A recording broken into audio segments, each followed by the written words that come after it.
Morning. मैंने अब तक आपको हिंदुस्तान के अनमोल कवियों, रचनाकारों की, लेखकों की रचनाएं सुनाई हैं।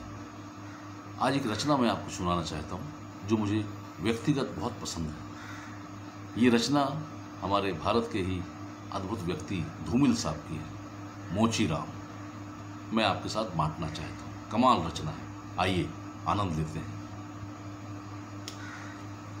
रापी से उठी हुई आंखों ने मुझे क्षण भर टटोला और फिर जैसे पतियाते हुए स्वर में वो हंसते हुए बोला, बाबूजी, सच कहूं मेरी निगाह में ना कोई छोटा है ना कोई बड़ा।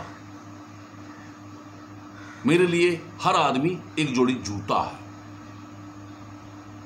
जो मेरे सामने मरम्मत के लिए खड़ा है।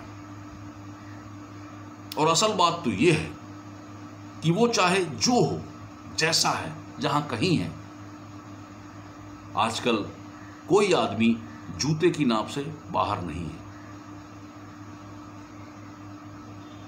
कि पेशेवर हाथों, आजकल कोई आदमी जूते की नाप से बाहर नहीं है। फिर भी मुझे ख्याल रहता है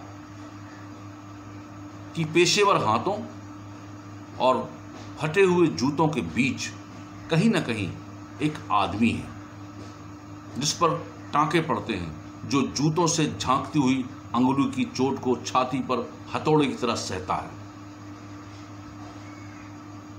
यहां तरह तरह के जूते आते हैं और आदमी की अलग अलग नवैयत बतलाते हैं। सबकी अपनी अपनी शक्ल है, अपनी अपनी शैली है। मसलन एक जूता है। जूता क्या है? चकतियों की थैली है। इसे एक आदमी पहनता है जिसे चेचक ने चुग लिया है। उस पर उम्मीद को तरह देती हुई हंसी है, जैसे टेलीफोन के खंबे पर कोई पतंग फंसी है और खड़खड़ा रही है। बाबूजी, इस पर पैसा क्यों फूंकते हो? मैं कहना चाहता हूं, मगर मेरी आवाज लड़खड़ा रही है। मैं महसूस करता हूं भीतर से एक आवाज आती है, कैसे आदमी हो, अपनी जाति पर थूकते हो? आप यकीन करें, उस समय मैं चकतियों की जगह आंखें ताकता हूं और पेशे में पड़े हुए आदमी को बड़ी मुश्किल से निभाता हूं। एक जूता है और जिसको पैर को बांधकर एक आदमी निकलता है सैर को। एक जूता है जिसको बांधकर एक आदमी निकलता है सैर को। ना वो अक्लमंद है, ना वक्त का पाबंद है। उसकी आंखों में लालच है, हाथों में घड़ी है। उसे जाना कहीं नहीं है, मगर चेहरे पर बड़ी हड़बड़ी है। वो कोई बनिया है या बिसाती है, मगर रोब ऐसा कि हिटलर का नाती है। इसे बांधो, उसे काटो, यहाँ घिस्सा दो, वहां पीटो। हाँ, ऐसा चमकाओ, जूते को ऐसा बनाओ। उफ, बड़ी गर्मी है। रुमाल से वो हवा करता है, मौसम के नाम से बिसूरता है। सड़क पर आतियों जातियों को बानर की तरह घूरता है। गरज ये कि घंटे भर खटवाता है, पर नामा देते वक्त एकदम नट जाता है। शरीफों को लूटते हो, वो गुर्राता है और कुछ सिक्के फेंक कर आगे बढ़ जाता है। अचानक चिहुक कर सड़क पर उछलता है और पटरी पर चढ़ जाता है। चोट जब पेशे पे पड़ती है तो कहीं ना कहीं एक चोर कील दबी रह जाती है, जो मौका पाकर उभरती है और अंगुली में गड़ती है। मगर इसका मतलब ये नहीं है कि मुझे कोई गलतफहमी है। मुझे हर वक्त ये ख्याल रहता है कि जूते और पेशे के बीच कहीं ना कहीं एक अदद आदमी है जिस पर टांके पड़ते हैं, जो जूतों से झांकती हुई अंगुली चोट छाती पर हथौड़े की तरह सहता है।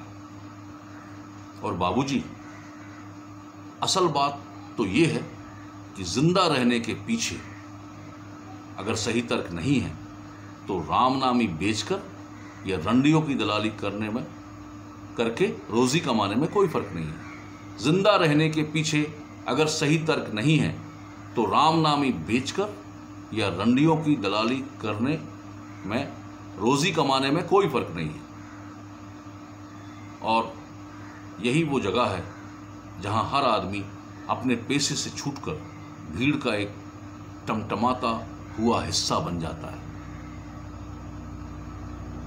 सभी लोगों की तरह भाषा उसे काटती है, मौसम सताता है। अब आप इस बसंत को ही लें, ये दिनों को तांत की तरह काटता है, ये दिनों को तांत की तरह तानता है।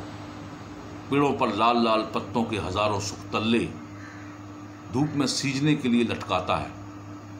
सच कहता हूं, उस समय रांपी की मूठ को हाथों में संभालना मुश्किल हो जाता है।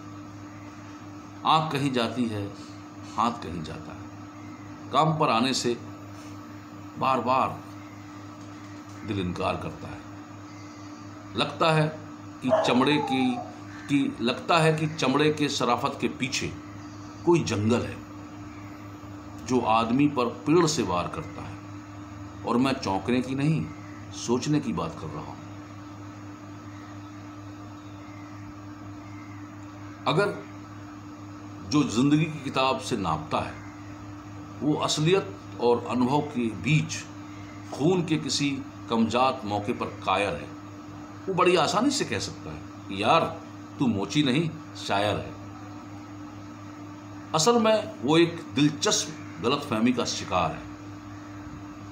वो सोचता है कि पेशा एक जाति है और भाषा पर किसी आदमी का नहीं, जाति का अधिकार है। जबकि असलियत ये है कि आग सबको जलाती है। सच्चाई सबसे होकर गुजरती है। कुछ हैं जिन्हें शब्द मिल गए हैं, कुछ हैं जो अक्षरों के आगे अंधे हैं। वे हर अन्याय को चुपचाप सहते हैं और पेट की आग से डरते हैं। जबकि मैं ये जानता हूं कि इनकार से भरी एक चीख और एक समझदार चुप, दोनों का मतलब एक है। भविष्य गढ़ने में चुप और चीख अपनी अपनी जगह एक ही किस्म से अपना फर्ज अदा करती है। अपनी अपनी जगह एक ही किस्म से अपना अपना फर्ज अदा करते हैं। Thank you very much. धूमिल साहब की अनमोल रचना हमने आपको सुनाई। उम्मीद है आपको मज़ा आया होगा। कहीं मैं लड़खड़ा गया था क्योंकि ये जो प्रिंट है पुराना है और बारिश भी बहुत हो रही है, तो अपना ख्याल रखिए। Thank you very much.